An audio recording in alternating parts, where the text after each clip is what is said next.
Recognizing Oak Bay, Gordon Head. Well, Speaker, it gives me great pleasure to rise and take my place in the debates on second reading of Bill 30, Labour Relations Code Amendment Act 2019. Ending the pendulum swings that have defined labour policy for the past 30 years or so in British Columbia has been a priority for the BC Greens, and the proposed amendments to the Labour Relations Code are, in our view, a step forward in the right direction, a step forward to reaching balance that's required while also enhancing the important protection for workers. British Columbians deserve to expect certainty and stability in labour policy, which that is precisely what our caucus has advocated for all along. For the past 30 years, Honourable Speaker, labour policy in BC has been defined by pendulum swings between Liberal and NDP governments. Through our consultation and with government, we made it clear that progressive changes are needed to protect workers through moderate evidence-based policy adjustments, and we were thrilled and delighted to work with government to move that forward. The basic starting point for this was the expert panel review that government commissioned. That panel made balanced and thoughtful recommendations on updating the labour code that are reflected in this legislation. We conveyed to government that we support the recommendations of the expert panel in their entirety. One of the things the expert panel talked about was the secret ballot, retaining the secret ballot while shortening the time frame for votes from 10 to 5 business days, and enacting stronger protections against employer interference, in our view, is a reasonable path forward to maintain balance in the workplace and to ensure that workers are protected, Honourable Speaker, as they exercise their choice as to whether or not they wish to unionize. We support the other significant provisions in this legislation as well. They take important steps forward to better protect workers and to ensure balance in the workplaces. The changes we're seeing here include extending successorship provisions to protect workers in a number of sectors. I'll expand on that later. Reducing the disruption caused by frequent raids by modifying the open periods, and by removing education as an essential service, although that too will come to later. Let's go back to what the bill does, and I'll start with union certification, provide some context. The bill retains the secret ballot while making a number of changes, Honourable Speaker, to strengthen the regime to ensure that the votes take place in an environment free from interference. And the key elements of this regime are canvassed below. Retains the secret ballot. One of the most contentious issues in labour relations over the past 3 decades has been precisely that, retention of the secret ballot. As the panel noted, Honourable Speaker, there have been 4 swings on the code on this issue. Basically, every time government switches from one to the other, the secret ballot comes or gets taken out. And ending these pendulum swings, for us, was critical. The reason why that's important is that if you start to have these pendulum swings, all sorts of other things start to change as well. Now, I note that not everybody is pleased that the secret ballot remains. We know that the overwhelming majority of British Columbians support the secret ballot, and we know, and I know from the exchanges of emails, letters, and phone calls and conversations I've had, that a large number, if not the majority, of union workers actually support the secret ballot as well, including some leaders in the field. And so we know that the issue of secret ballot is one that's very easy to defend, and in that context, we also recognize that there has been examples, particularly with the extended time of 10 days, of employer interference and intimidation. And this is why we felt that it's important to retain secret ballot while supporting the recommendations of the panel to do so, as well as to support recommendations to shorten the time. You know, clearly I recognize that certain union leadership are really in favor of the secret ballot because, for example, we know that, as reported by the panel, that the success rate in card check is about 9% higher than under secret ballot. And again, you can imagine, while we hear stories often about how the employer has intimidated workers, it's true. No doubt it's true. There's lots of examples, and these have been brought to me. There are examples of shenanigans that have gone on as soon as certifications drives start. We start to have a bunch of new employees hired who vote against it. There's all sorts of shenanigans that have gone on. and I appreciate that. But at the same time, I've also been conveyed stories of intimidation to actually sign cards as well. So it's actually a good thing, I think. The fair compromise we've got here is where we shorten the time frame, which mitigates the ability of employers to interfere in a certification drive or a secret ballot, but at the same time ensuring that workers have the right to express themselves free from external influence as they mark an X. The panel also noted that secret ballots are integral to our democratic political system, but they also recognize, as I do, that certification votes take place in the context of power imbalances between employers and workers. So protections are necessary, as I noted, to ensure the vote is conducted in a fair way and employees are able to exercise their choice to join or join a union or not from all interference. The panel found that in the majority decision, it wasn't unanimous, was 2-1. The majority decision was that the secret ballot, and I quote, is the most consistent with our democratic norms that the secret ballot, quote, is the most consistent with our democratic norms, protects the fundamental right of freedom of association and choice. Those are the words of the panel. The panel said that it's important to keep the secret ballot and that it's paired with updates to the code that effectively, and I quote, effectively limit and fully remediate unlawful interference. And that ultimately is why we supported the retention of the secret ballot. Hopefully, as we move forward, that we, recognizing that this is not what everyone wanted, and that there are those in the union movement who were still and continue to pressure for a card check certification. We hope that the balance here is such that if government were to switch, that we might actually collectively agree that this labour code can preserve, and that would preserve stability in labour in British Columbia, which I think would be a good thing. You know, the bill strengthens rules to restrict what is lawful communication during an organising drive or certification application through repealing and replacing Section 8 of the Act. The current section establishes a broad right for employers to communicate as long as they do not use intimidation or coercion. And therein lies the difficulty, because actually determining, and there is process, but actually determining what is viewed as intimidation or coercion can be somewhat difficult and requires some additional oversight. And what's happening now, of course, is that these words are being replaced with a narrower language recommended by the panel, allowing persons to communicate, and I quote, a statement of fact or opinion reasonably held. That's important. We don't want to limit the ability of free speech or the conveyance of facts and opinions that are reasonable. However, intimidation tactics like if you vote for this, you're going to be fired, or intimidation tactics whereby all of a sudden on the workforce of maybe 8 people on the place, all of a sudden 9 temporary foreign workers show up and suddenly you're outnumbered there. These kind of things we believe are actually forms of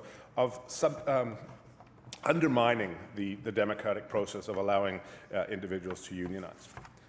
The change was recommendation of the panel as part of their recommendation on restricting employer communication with employees during organization. So we're pleased that government has adopted that. As I noted, currently the language in the code allows broader employee communications during an organizing drive or certification application than every other Canadian jurisdiction. And again, this is something that we believe is not balanced. And what is happening in this legislation is balance is restored in British Columbia. Pendulum's not swinging, and this is what I am most pleased about. I don't view this as a pendulum swinging from the far right to the far left yet again. I view this as pendulum stopping in the middle in a balanced fashion to ensure that labour code, labour policy changes moving forward are ones that reflect the importance of protecting the workers' rights to unionize, as well as to ensure that the employer has a chance to convey information in a manner that's factual, as opposed to framed in intimidation. So this change actually that's happening returns the code to the pre-2002 language in some sense. And in the words of the panel, this would be consistent with virtually all other Canadian jurisdictions and strikes the appropriate balance between employer speech and the prevention of undue interference with employee choice. The bill also provides the Labour Relations Board with broader discretion to impose union certification when an employer is found to have unduly interfered with the certification process. And that too, Honourable Speaker, is something we're proud to support because, again, the threat of the big stick, you never want to use the big stick, Honourable Speaker. The big stick is something that you have on the side that you hope to never use. But if there is no stick, often there are people can move forward recognizing there are no consequences for their behavior. But now there are such consequences, and so we think combined with the shorter time period, retention of the secret ballot, the improved regulations in terms of employer communications, as well as the ability of the Labour Relations Board to step in if the employer is unduly influencing the certification process. We think this strikes a fair balance, a balance articulated by the committee, brought forward by government, and hopefully we can unanimously support this in this House. Section 5 of the bill allows the Labour Relations Board to certify a union when there has been a prohibited act if the board believes it is just and equitable. And this section also lowers the threshold required for remedial certification. Previously, the board had to determine that the union would likely have obtained the support if it needed, if not for the prohibited act. That's a very difficult test. How can you say the employer does something, let's suppose hypothetically, employer does something through messaging and communication that unduly influence people? The union would have to prove to the Labour Relations Board that this act, this form of communication, would otherwise if it had not occurred, would otherwise have allowed the union process to go through. That's a difficult bar to set. I, again, don't believe that that's a very big stick at all. In fact, frankly, I think it's not even a twig. That's basically not very prohibitive at all. So, again, we're pleased that the threshold required for remedial certification has been lowered. The board simply has to be satisfied that the prohibited act did incur and that it's just and equitable to order remedial certification, a fair process, as recommended by the panel. As I mentioned, the bill also shortens the requirements for the on time between an application for union certification and an employee vote. At 10 days now, it's going to move to 5 business days. 5 business days, basically it has to happen in 1 week. And it also specifies that mail votes can only be conducted if agreed by both the employer and union, and the board is satisfied that exceptional circumstances exist to require a mail-in vote. Again, both these changes, Honourable Speaker, were recommended by the panel. The shorter time frame limits the opportunity for improper interference while permitting sufficient time to arrange the vote. And it also allows employees time in a protected environment to decide whether or not to join said union. And the change actually aligns British Columbia more consistently with other jurisdictions in Canada, and most of which have time limits of 5 business days or 7 business days. Ontario recently made the change to 5 days, excluding holidays and weekends, which is, in essence, 5 business days. Now, to the issue of successorship. Let's start with what the bill does. The bill now extends the issue of successorship protection to retendering of service contracts in specific areas or future areas that may be prescribed by regulation. These include building, cleaning, janitorial services, security services, bus transportation services, non-clinical services in the healthcare sector, and food services. Now, again, why this goes slightly beyond what the panel recommended. The panel recommended successorship protections to most of these sectors, and government also added the food services outside of the healthcare sector in addition to the panel's recommendation. We support that. An example, a very real example, is you might imagine, for example, YVR, Vancouver International Airport. When you have service workers in the food sector being employed by one contractor, and then the bidding process comes up again, some other contractor undercuts and underwins the bid, claims it's going to deliver the services at a lower cost. The only way they can do it is to rehire back the same people at lower wages.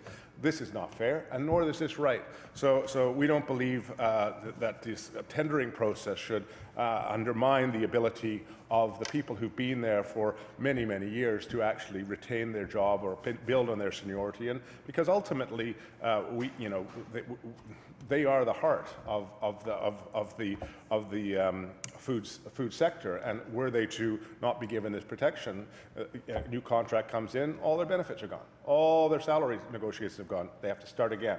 That's not right, Honourable Speaker, and the panel actually recommended a measured approach that addresses the problem in an incremental, sustainable manner. In fact, their exact words were, a measured approach that addresses the problem in an incremental, sustainable manner. Successorship protection should be extended to retendering of contracts for specified services. And they gave some examples. There may be other examples that we haven't thought through, but again, you can imagine security services or janitorial services or in the healthcare, food services, to have these, a new contract bid and having the same workers doing the same job on just a day later, now suddenly having to take a salary cut because the new contract came in at a lower bid, and ultimately it threw those workers under the bus. So if they want their job, they have to, take a pay cut. That's not right, Honourable Speaker. The employers recommended a conservative measured approach to any extension of successorship protections, and the Code, Section 35, already provides that collective bargaining rights and obligations are assumed by a successor employer where a business or part of it is sold, leased, transferred, or otherwise disposed of. The changes outlined in this bill, Honourable Speaker, will have huge impact on the lives of many people, and often these are people who are working at the lower end of the wage spectrum. That means that these workers will be able to build up fair wages and job security over years of hard work and dedication, and they won't see those stripped away when contracts are retendered. There was a story, Honourable Speaker, from the Globe and Mail where a woman named Mary Jane Bayangos, who works as a contractor cleaning BC Hydro's downtown Vancouver headquarters, said the low-wage workers like her desperately need the proposed changes. That Mary Jane said in the Globe article that her wages at her previous second job, cleaning nearby St. Paul's Hospital, temporarily lowered when the complex's cleaning contract flipped 4 years ago, and she was rehired to do the same job for less pay. She says this, and I quote directly from the Globe, "It was very stressful, fearing losing our job and our benefits," she told the Globe and Mail. And back to the quote, "I had co-workers who were close to retirement age. If we lose our jobs, they cannot just look for another job that quick." You imagine you've been working there for 20 years and you're the age 62. That's just not fair, Honourable Speaker. So according to the review panel, what they said is, and I quote, "When contracts are retendered, often the same workforce continues to provide the same service to the same customers or clients with the same working conditions at the same location using the same equipment. The existing collective agreement ends, the employees are required to reapply for their jobs, the union is required to organize the workforce, and a new collective agreement must be negotiated." Several Canadian jurisdictions have realized this long ago that this isn't right, and they've enacted successorship provisions dealing with the contracting out and contract retendering. For example, Nova Scotia authorizes a successorship declaration where an employer contracts out or agrees to transfer a bargaining unit in order to defeat or undermine collective bargaining rights or avoid collective agreement observations. For many years, not currently though, Saskatchewan extended successorship to building, cleaning, food services and security services provided in a building owned by a province or municipal government or in a hospital, university or other public institution. And it's similar to what, unfortunately you don't have it now, but similar to what is being proposed here in BC. And the Canada Labour Code provides limited protection for employee remuneration when contracts are retendered in security and other designated services. In the case of Ontario, they recently reenacted successor rights when contracts are tendered and retendered in the building, cleaning, food services, and home care sectors, with provisions for extension by order in council to other service providers that directly or indirectly receive public funds. Coming to the issue of education as an essential service, Section 16 of this bill, Honourable Speaker, removes education as an essential service, instead keeping only the reference to whether a dispute poses a threat to health, safety, or welfare of British Columbians. The panel actually recommended removing education as an essential service. The panel found that the reference to the education programs in the Act is very vague and overly broad. Instead, they found that, and I quote, "Restricting essential services to prevent immediate and serious danger to the health, safety, or welfare of BC residents is more consistent with the nature and purposes of essential service designations, legislation in other Canadian jurisdictions, and the decisions of the Supreme Court of Canada." Those were the views of the expert panel that were so succinctly worded in the document that they provided publicly to government and others. So education services, Honourable Speaker, are, may well be, frankly, all of us would consider them essential to the betterment of the next generation of citizenship. They would still be, aspects of educational services would still be captured within legislation. For example, grade 12 exams, they'd still be captured by the board's interpretation of the term welfare in its decision on what constitutes an essential service. So that justifies a restriction on striking. Historical changes should note that in 1992, the Code amendments adopted the 1992 report recommendations that education be removed as an essential service, and the board subsequently concluded that some elements of of educational services could be included in the term welfare. For example, final exams for grade 12 students in 2002, Section 72 was amended to expressly refer to the provision of educational programs to students and children. So in conclusion, I would argue that this is a very fair and balanced piece of legislation. It's focused primarily on implementing the recommendations of the expert panel, and it will better ensure fairness and balance in workplaces in the interest of both workers and employers. However, Honourable Speaker, while these amendments are necessary adjustments, in our view, to existing labour law, they fail to address some of the more fundamental challenges facing our economy. And those, and we'll continue, and my colleagues from Cowichan Valley and Saanich North and the Islands will address this in more detail when we get to that section. What continues to be missing from the conversation is a focus on how we can adapt our labour laws to support people grappling with the changing nature of work. From increases in precarious gig-based jobs to the increasing use of contractors instead of employees, British Columbians are dealing, Honourable Speaker, with huge changes to job stability and income security. And our laws, frankly, aren't keeping up. So we continue to look forward to working with government to ensure that we are responding to the changes in workplaces that British Columbians are facing. I look forward to the deliberations at committee stage of this legislation and supporting the advancement of good, balanced public policy, labour code public policy in British Columbia. And to end, I want to thank the Minister who was very gracious in his discussions and deliberations with our caucus. I wish to thank the ministerial staff who we met with frequently, and the many, many thousands upon thousands of British Columbians who emailed us, both in support of and in opposition to the issue of card check versus secret ballot. I think the legislation's got it right. I'm very pleased to support this. I think British Columbians overall, looking back on this, some won't be happy, some will be very happy, some will be upset. This is a balanced piece of legislation. We're delighted to support it, and I look forward to further deliberations as we move forward. Thank you, Honourable Speaker.